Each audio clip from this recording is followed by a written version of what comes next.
शिवाजी पहुंचे औरंगजेब के दरबार में। इस समय शाही दरबार आगरा में था।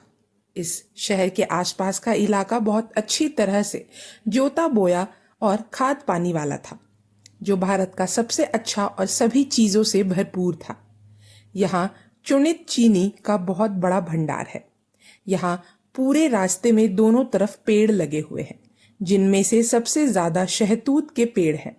हर 10 या 12 मील पर राजा द्वारा बनवाई गई सराय है, जो रास्ते की शोभा बढ़ाने, राजा के नाम की याद और यात्रियों के मनोरंजन के लिए बहुत सुंदर है। वहां आपको एक कमरा और अपने घोड़े बांधने की जगह मिलेगी। साथ ही घोड़े के मांस का भंडार भी होगा।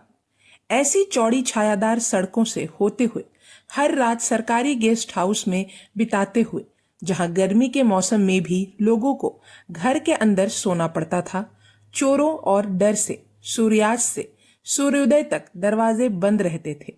शिवाजी और उनका दल आगरा आया था।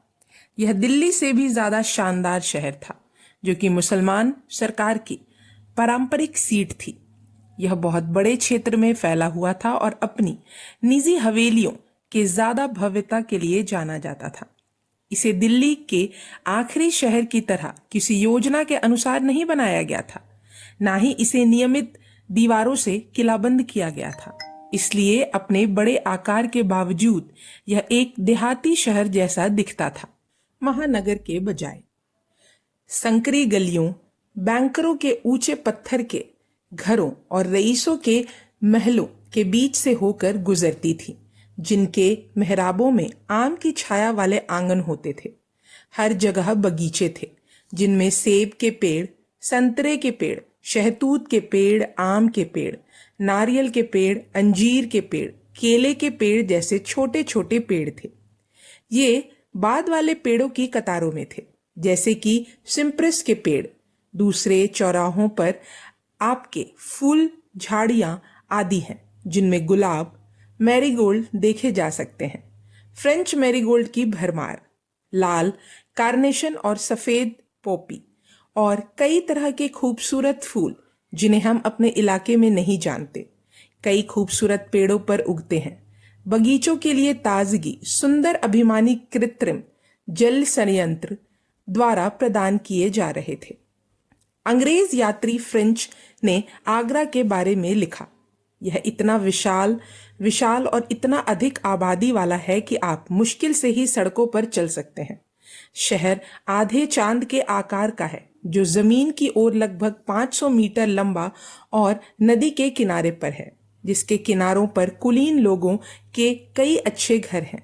संकरी गलियों में जोखिम उठाते हुए चलते हुए अचानक एक महल दिखाई दिया, जो नदी के किनारे पर बना हुआ था, जो चौकोर कटे हुए लाल पत्थरों से बना था। पानी की ओर वाला वह हिस्सा लगभग 1/4 मील की दूरी पर एक सीधी रेखा पर स्थित है और शहर में घूम कर आता है। यहाँ इसका सबसे अच्छा दृश्य है, जो ऊंचा और आलीशान है, सजाया हुआ है।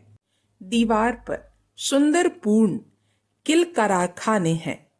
इसके ऊपर राजा के निवास स्थान दिखाई देते हैं, जिनमें से कुछ के ऊपरी आवरण सोने से मढ़े हुए हैं।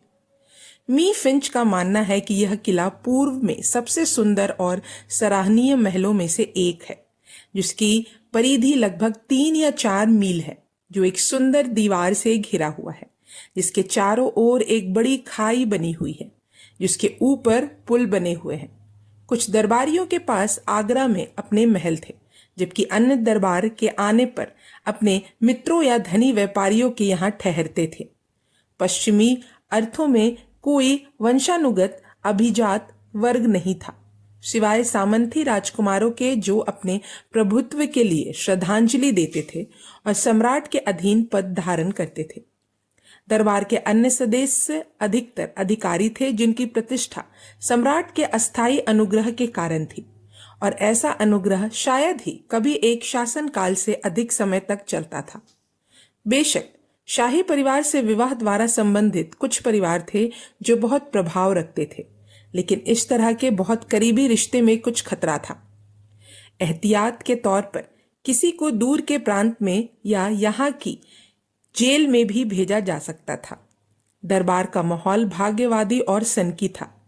पहले के शासनकाल में जब सम्राट आज्ञावादी थे, दरबार रूढ़िवादी था। लेकिन समय के साथ पहले ही कट्टरता की जगह एक सामान्य संशयवादी ने ले ली थी, और जहां अकबर को लोगों द्वारा घृणा की जाती थी, वहीं अकबर के प्रति भी घृणा की भावना बढ़ती गई थी। अपने अहंकारी धर्मशास्त्र के कारण, अपने अधिकांश अधिकारियों और जहांगीर द्वारा अपनी आलसी सहनशीलता के कारण औरंगजेब को अब उसके पुराने विचारों के कारण उपहास का पात्र बनना पड़ा। लेकिन जैसा कि सभी अज्ञेयवादी समाजों में होता है, अंधविश्वास व्याप्त था। ज्योतिष और जादू टोना दो सबसे लाभदायक पेशे थे। उस समय का सबसे सफल जादूगर एक पुर्तगाली था, जिसने कुछ पुरानी यूरोपीय पुस्तकों, कुछ अस्पष्ट वाक्यांशों और अपार आत्मविश्वास के साथ एक फ्रैंकिश जादूगर के रूप में अपनी महान शक्तियों के बारे में सभी को आश्वस्त कर दिया था।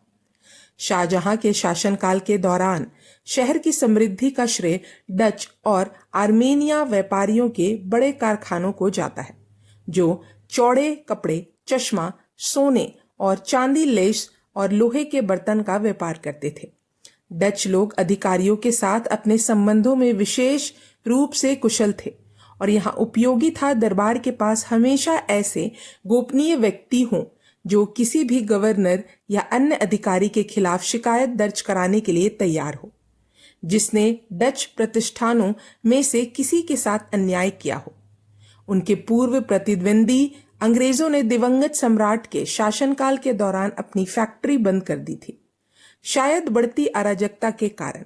यहां तक कि सूरत से आगरा तक के मुख्य कारवां मार्ग पर भी डाकुओं द्वारा लगातार हमला किया जाता था। आगरा में अकबर के समय में बना एक बड़ा जेसुइट चर्च भी था। यह अपने कैंपेनल के लिए उल्लेखनीय था, जिसकी घंटियां सुनाई देती थीं।